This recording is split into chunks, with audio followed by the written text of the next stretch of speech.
Sophie Bennett sat in the upscale restaurant, her hands trembling slightly as she smoothed down her red dress.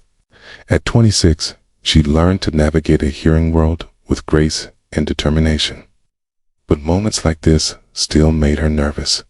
Her coworker Lisa had set up this blind date, insisting that Sophie needed to get out more, that she was too isolated. What Sophie didn't know was that 3 tables away, Lisa sat with 2 other co-workers from the marketing firm where Sophie worked as a graphic designer, phones out and ready to film what they considered entertainment. "I can't believe she actually came," Lisa whispered to her companions. "Wait until he realizes she's deaf. This is going to be hilarious." They'd set Sophie up with Brad, a guy from Lisa's gym who loved talking about himself. Hant had explicitly said he wanted someone who would listen to his stories. The irony, Lisa thought, was too perfect. Sophie checked her phone for the 3rd time. Her date was late. She'd worn her hearing aids and had prepared conversation starters on her phone's notes app, strategies she'd developed over years of navigating social situations, designed for hearing people. She didn't notice the man in the navy suit who'd been sitting at the bar, nursing a whiskey and watching the scene unfold with growing anger. Dominic Foster had built his company, Foster Communications, from nothing into a multi-million-dollar enterprise specializing in accessible technology. At 34, he'd seen enough discrimination and cruelty to recognize it when he saw it. And what he was seeing made his blood boil. He'd overheard Lisa and her friends talking, laughing about their joke, about how funny it would be when Brad realized Sophie couldn't hear him. He'd watched Sophie sit alone, waiting with dignity and hope, completely unaware that she'd been set up for humiliation. Dominic made a decision. He stood, straightened his tie, and walked directly to Sophie's table. Sophie looked up as a shadow fell across her table, and her breath caught. The man standing there was striking, with dark hair and warm brown eyes that held kindness rather than pity. He was signing, "Hello, my name is Dominic. I apologize for approaching unexpectedly, but I believe you've been stood up. Would you allow me to join you for dinner instead?" Sophie's eyes widened in surprise. His signing was fluent, natural, not the halting attempts of someone who'd taken a single class. She glanced around, confused. Looking for her actual date, Dominic continued signing.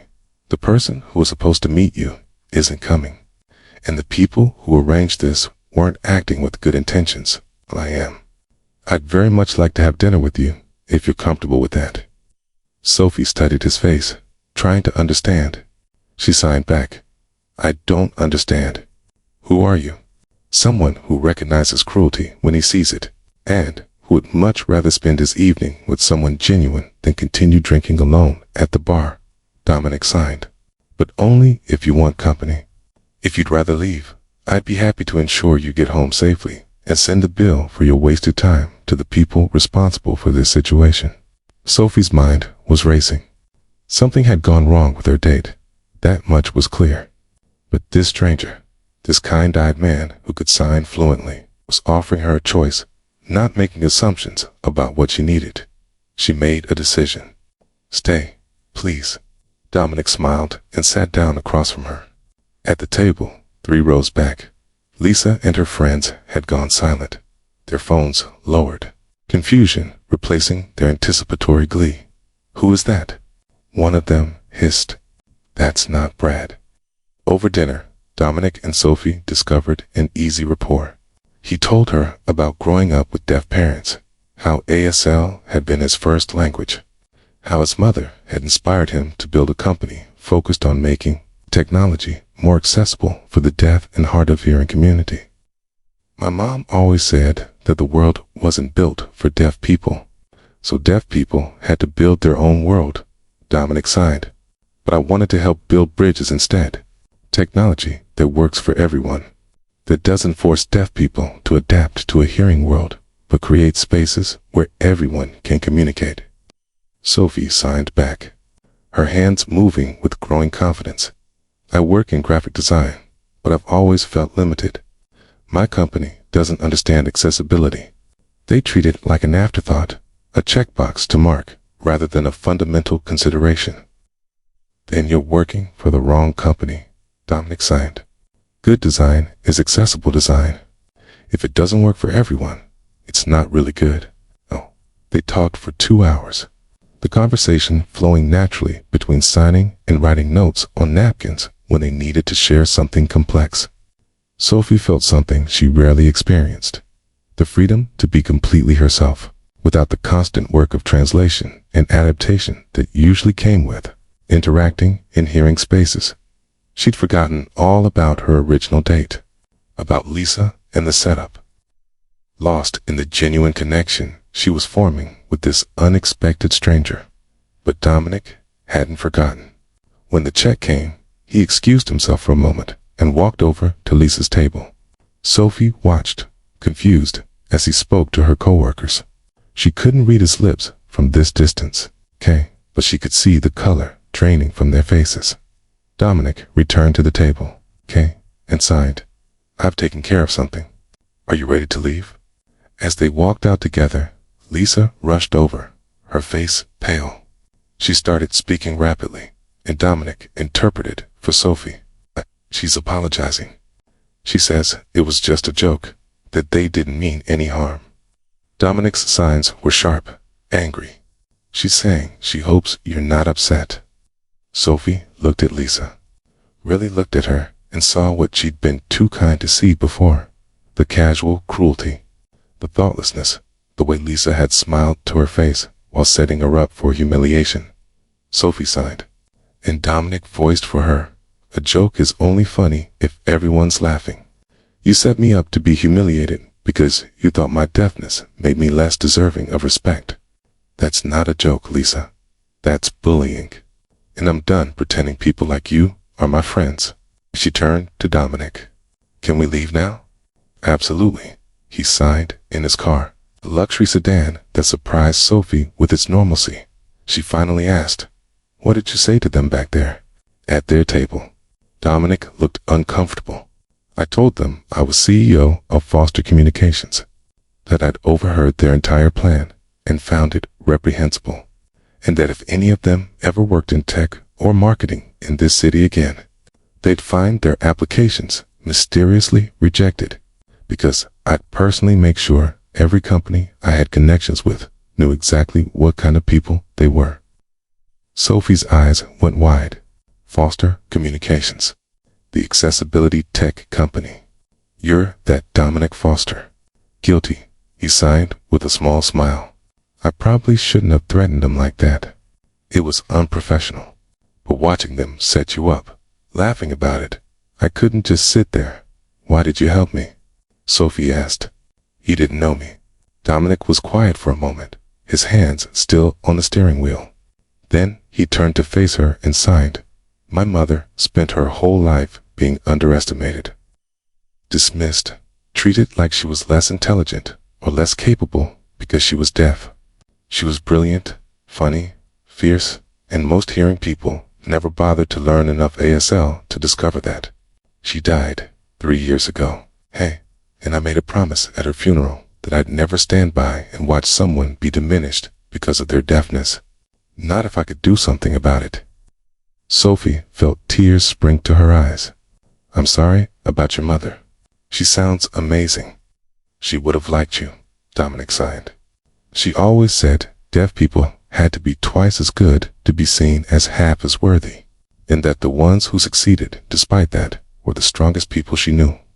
They sat in comfortable silence for a moment before Dominic asked, Can I take you to dinner again? A real date this time, not a rescue mission. Sophie smiled, the first genuine smile she'd given all evening. I'd like that. For the next few months, Sophie and Dominic's relationship grew. He introduced her to the deaf community he'd been part of his whole life. 2 deaf professionals and artists and activists who showed her possibilities she'd never imagined. She'd spent so long trying to fit into the hearing world, making herself small and accommodating, that she'd forgotten deaf people could be bold and unapologetic. Dominic, in turn, learned from Sophie's perspective as someone who'd grown up, hearing before losing most of her hearing in her teens due to illness. She bridged both worlds in a way he didn't, understanding the nuances of both. 3 months after their first meeting, Dominic offered Sophie a job at Foster Communications as their lead design director. "I need someone who understands accessibility, not as a feature, but as a foundation," he told her. "Someone who can push my team to think differently." Sophie hesitated. "People will say, I only got the job because we're dating." "People will say lots of things," Dominic sighed. "But your portfolio speaks for itself. I'm offering you this job because you're talented, not because I'm falling in love with you. Though I am falling in love with you, I mean." Sophie's breath caught. They'd been moving slowly, carefully, both aware that their relationship had started under unusual circumstances. But the feelings had been growing, undeniable. "I'm falling in love with you too," she signed back. "And I'll take the job. Not because of us, but because it's the work I've always wanted to do." At Foster Communications, Sophie thrived. Her designs won awards. Her approach to accessibility became industry standard, and she built a team that shared her vision. But more than professional success, she found community. She found deaf colleagues who understood her experience, hearing colleagues who'd learned ASL and treated it as the valuable language it was, and a company culture built on the radical idea that accessibility benefited everyone. A year after that disastrous blind date that had turned into something beautiful, Dominic took Sophie back to the same restaurant. She'd wondered why he'd chosen this place, with its painful memories. But when they sat down at the same table where they'd first met, Dominic sighed. "A year ago, I saw someone being set up for cruelty, and I couldn't stand by. I thought I was doing a good deed, preventing harm. What I didn't know was that I was meeting the person who would change my entire life." He pulled out a small box, opening it to reveal a ring. "Sophie Bennett, you've made me better at everything. Better at my work. Better at understanding what accessibility really means. Better at being a partner and a person. You've shown me that love is about seeing each other fully, communicating honestly, and building something together that neither of us could build alone." Sophie was crying now, happy tears streaming down her face. Dominic continued, "Will you marry me? Will you let me spend my life making sure you never have to settle for spaces and people who don't see your full worth?" Sophie signed yes, laughing and crying, and the restaurant erupted in applause. Dominic had arranged for deaf friends and colleagues to be there, people who could celebrate in both sign and speech, who understood the significance of this moment in this place. At a nearby table, completely by accident, Lisa sat with a new group of coworkers. She'd left the marketing firm months ago after the story of what she'd done had spread, finding it impossible to work in an industry where Dominic Foster's opinion mattered, and he'd made his opinion of her very clear. She watched us, Sophie and Dominic's engagement, with complicated emotions. Shame for what she'd done, envy for what Sophie had found, and the bitter understanding that cruelty never pays the dividends you expect. Years later, at conferences on accessibility in design, Sophie would sometimes tell the story of her worst blind date that became her best first date. She'd talk about the CEO who'd refused to be a bystander, who'd recognized cruelty and chosen kindness instead. But more importantly, she'd talk about the community she'd found, the professional opportunities that opened up when companies prioritized accessibility, and the relationship built on mutual respect and genuine communication. People often ask me what it's like being deaf in a hearing world. Sophie would sign, with interpreters voicing her words. But I think that's the wrong question. The right question is, what's it like when the world decides to meet you where you are instead of demanding you constantly adapt to it? What's it like when someone sees you fully, communicates in your language, values your perspective, not despite your deafness, but including it? She'd smile at Dominic, always in the front row at her talks. It's like finding home. It's like discovering that you don't have to make yourself smaller or more palatable or more convenient for other people's comfort. It's like learning that the right people will put in the effort to understand you, and the wrong people were never worth the energy you spent trying to translate yourself for them. And in the audience, deaf and hearing people alike would applaud, understanding that her story wasn't just about romance or rescue. It was about dignity, about choosing kindness over cruelty, about building a world where everyone's worth was recognized and everyone's voice mattered, regardless of how that voice was expressed. If this story resonated with you, please like, share, and subscribe for more tales of compassion, dignity, and love that transcends barriers. Leave a comment about how we can all be more inclusive, more aware of the casual cruelty we might witness, more willing to stand up for others. Share your thoughts on accessibility and the importance of meeting people where they are rather than demanding they adapt to us. Remember, kindness costs nothing, but it can change everything.